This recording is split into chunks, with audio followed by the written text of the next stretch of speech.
After the meeting that Ethan kept telling himself meant nothing, the night refused to give him rest, and as the city fell quiet and the lights outside his window dimmed, his mind grew louder, filled with thoughts he had tried for years to silence, because the image of Lila standing in the train station would not loosen its grip on him no matter how hard he tried to focus on anything else. He lay on his bed staring at the ceiling, replaying every small detail of their conversation, the pauses, the smiles, the careful way they both avoided saying too much, and the more he tried to push it away, the stronger it became, as if his heart had been waiting for this moment to remind him of what he lost. Ethan told himself he was tired, that memory plays tricks late at night, but his chest felt tight in a way sleep could not explain, and with every passing minute, the distance between past and present blurred. He remembered late evenings when Lila used to sit across from him, listening with full attention as he spoke about his fears and hopes, and how her quiet support had once made him feel capable of more than he believed possible. Those memories did not come gently. They rushed in fast, one after another, leaving him with a mix of comfort and regret, because he could now see how much he had taken for granted. When morning came, Ethan woke with the strange feeling that something had already changed, even though nothing around him looked different, and he moved through his routine with a restless energy that followed him to work, to lunch and back home again. He checked his phone more often than usual, not because he expected a message, but because a part of him hoped for one, and that realization alone made him uneasy. Days passed, and then, as if life had decided to test his resolve, he ran into Lila again, this time at a small bookstore tucked between busy streets, and the surprise on her face mirrored his own, making the moment feel both unreal and oddly familiar. They laughed lightly at the coincidence, pretending it was nothing, yet neither of them made any move to leave, and soon they were talking among the shelves as if no time had passed. Lila spoke about the books she loved, about the comfort she found in quiet places, and Ethan listened closely, noticing how her voice softened when she talked about things that mattered to her.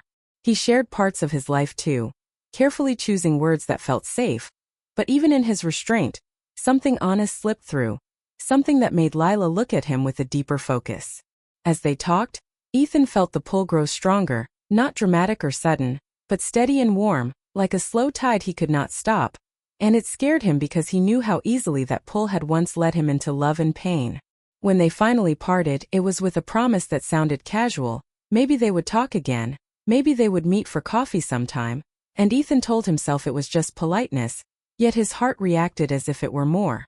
True to that unspoken promise, messages followed, simple at first, then longer, filled with shared thoughts and small pieces of their days, and Ethan found himself smiling at his phone in quiet moments, catching himself before anyone else noticed. He tried to slow it down to keep the tone light, but every message felt like a step closer, and he could sense that Lila felt it too in the careful way she chose her words. They met again, this time on purpose, walking through familiar streets as evening lights came on, and the air between them carried a mix of ease and tension that neither could ignore. Lila spoke about loneliness, not as a complaint but as a truth she had learned to live with, and Ethan felt something shift inside him, because he recognized that same quiet ache in himself. He wanted to reach out to offer comfort, but instead he kept his hands in his pockets, reminding himself that closeness could lead to expectations he was not ready to face. Still, his eyes followed her movements, and his attention never wavered, and when she laughed, it felt like something opening in his chest. As the night grew cooler, they slowed their steps, and Lila asked him why he always seemed to hesitate just when things felt real, her voice calm but curious, and Ethan felt the weight of the question press against him. He gave a careful answer, speaking about timing and responsibility, about learning from the past, but even as he spoke, he knew it was only part of the truth. Lila listened without interrupting, her expression thoughtful, and when he finished she nodded gently, as if she understood more than he said aloud. The silence that followed was heavy but not uncomfortable, and in that moment Ethan realized how close he was to admitting what he had been fighting since the station, that seeing her again had stirred feelings he never fully let go of.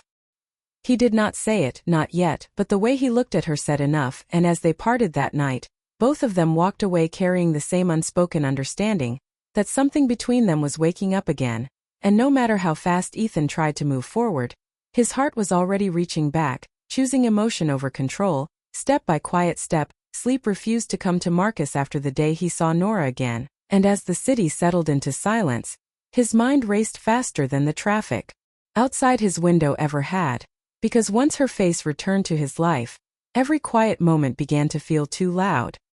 He lay awake staring into the dark, telling himself that the meeting was just chance, that it meant nothing, yet his heart answered with memories he did not invite, memories of late talks, shared dreams, and promises that once felt unbreakable. Marcus tried to focus on the present, on the steady life he had built with careful choices, but thoughts of Nora moved freely, reminding him how deeply she once knew him and how safe he had felt when she believed in him more than he believed in himself.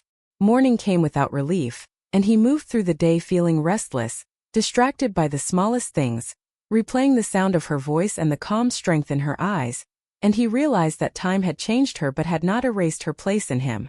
At work, his focus drifted, and during breaks, he checked his phone more than usual, not expecting a message yet hoping for one, which made him uneasy because hope was a door he had promised himself not to open again. Days passed with that same quiet tension, and then fate tested him again when he crossed paths with Nora in a quiet park where autumn leaves covered the ground, turning the moment into something that felt planned even though it was not.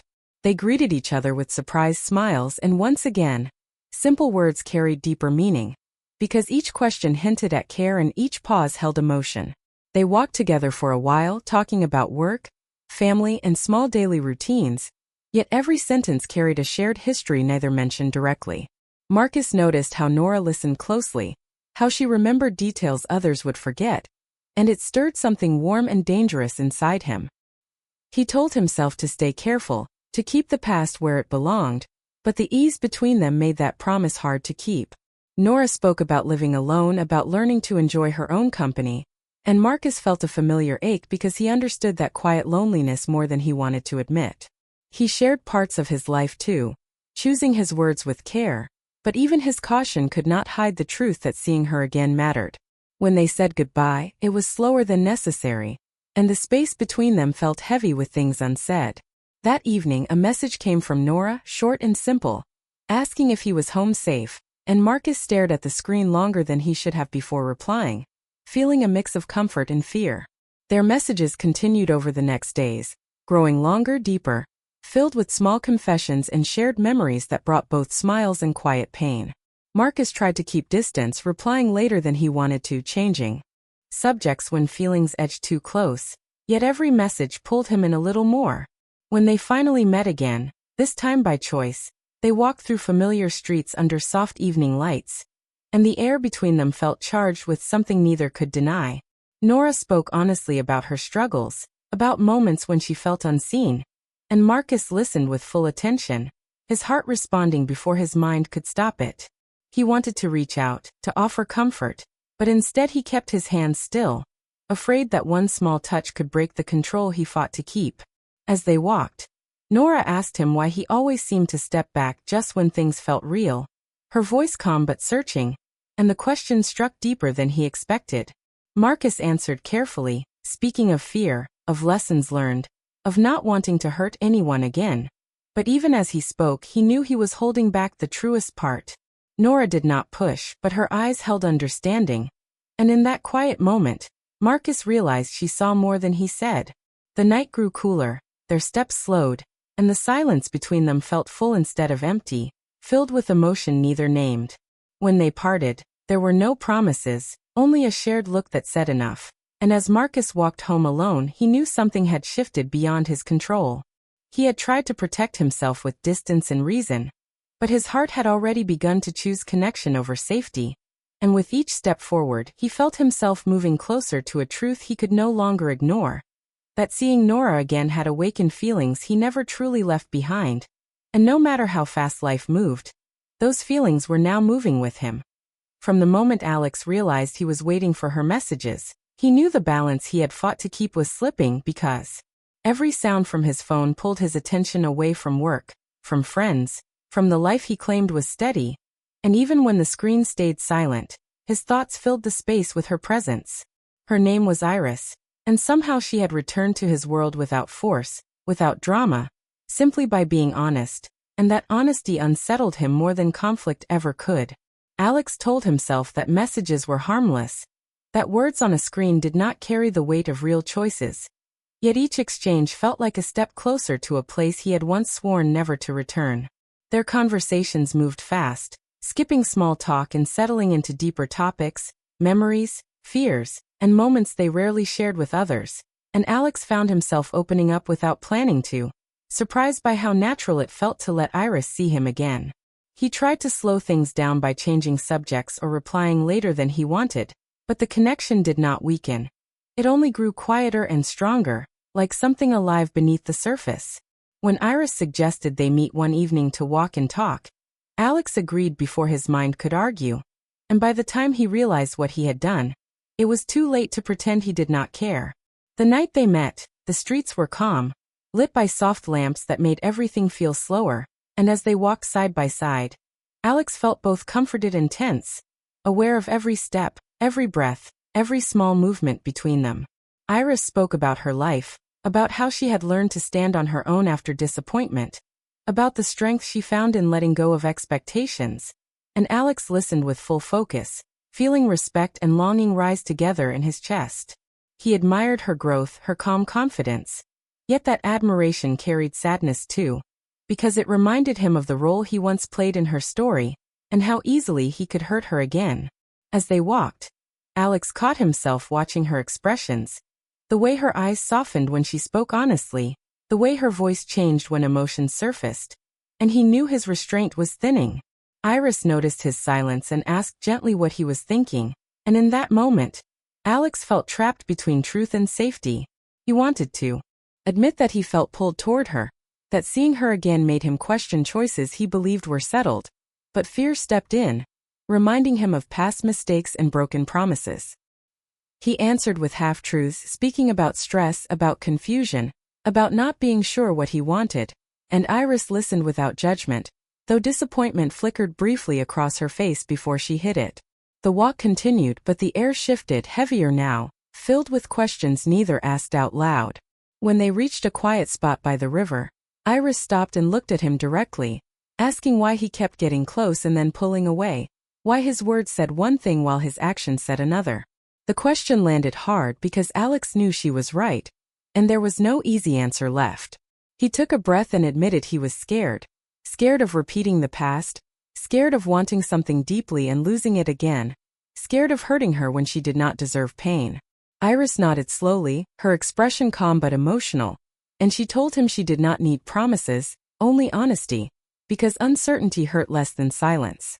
Her words stripped away his remaining defenses, and in that moment, Alex realized how clearly his feelings had already shown themselves, not through grand gestures, but through attention, concern, and the way his world shifted around her presence. He did not confess love, and he did not ask for another chance, but the truth was written in his eyes, and Iris saw it. They stood there quietly, the sound of water moving beside them, both aware that something important had been revealed even without direct words.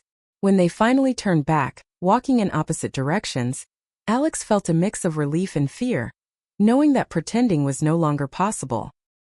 He had tried to stay distant, to control his heart with logic and caution, but feelings do not follow rules, and with every step away from Iris, he felt the weight of what he could no longer deny, that his heart had already chosen honesty over safety, and the path ahead, though uncertain, would demand more courage than he had ever needed before. As dawn broke over the quiet city, Julian walked through empty streets with a feeling that everything inside him had shifted, because the night before had stripped away the last comfort of denial, leaving only truth and choice, and both felt heavy in his chest. He had spent years believing strength meant control, distance, and silence, yet now he understood that avoiding feeling had never protected him. It had only delayed the moment when his heart would speak louder than his plans. Her name was Alara, and though they had walked away from each other without promises, her presence followed him into every thought, not as regret, but as a clear mirror reflecting what he truly wanted and feared.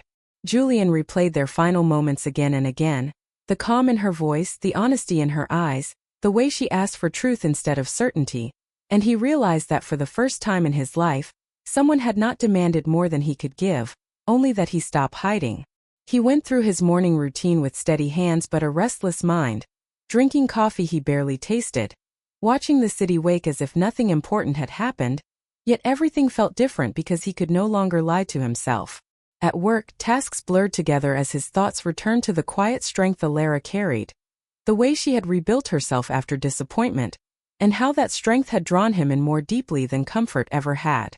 Julian knew he stood at a crossroads, not between two people, but between the man he had been and the man he could become, and that real victory, because it came without fear. They met again, not to define anything, but to share space, walking through a park where life moved gently around them, and the ease between them returned without pressure. Julian noticed how different it felt to be present without pretending, to listen without planning escape, and to speak without rehearsing safe answers. Alara shared her hopes and boundaries clearly, and Julian respected them, realizing that real connection did not demand sacrifice of self, only openness.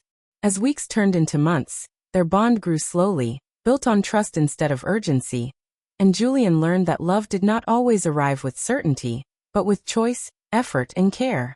There were moments of doubt, moments when fear resurfaced, reminding him of old wounds, but instead of withdrawing, he spoke, and each conversation deepened the ground beneath them. Julian understood that strength was not about resisting feeling, but about facing it with honesty and responsibility, knowing that love carried risk but also meaning. One evening, as they sat together watching city lights flicker on, Julian felt a calm he had never known before, not because everything was clear, but because he was no longer hiding. He told Alara he could not promise perfection, only truth and effort, and she smiled, not with relief, but with understanding, because that was all she had ever asked for. In that moment, Julian realized the story had never been about resisting temptation or fighting emotion, but about learning to trust himself enough to let feeling exist without fear. The future remained unwritten, filled with uncertainty like all honest paths. Yet Julian felt ready to walk it, not because he was fearless, but because he had learned that vulnerability was not weakness. It was the beginning of real strength. And as the night settled around them, he knew that whatever came next, he would face it openly, guided not by control, but by the quiet truth of his heart.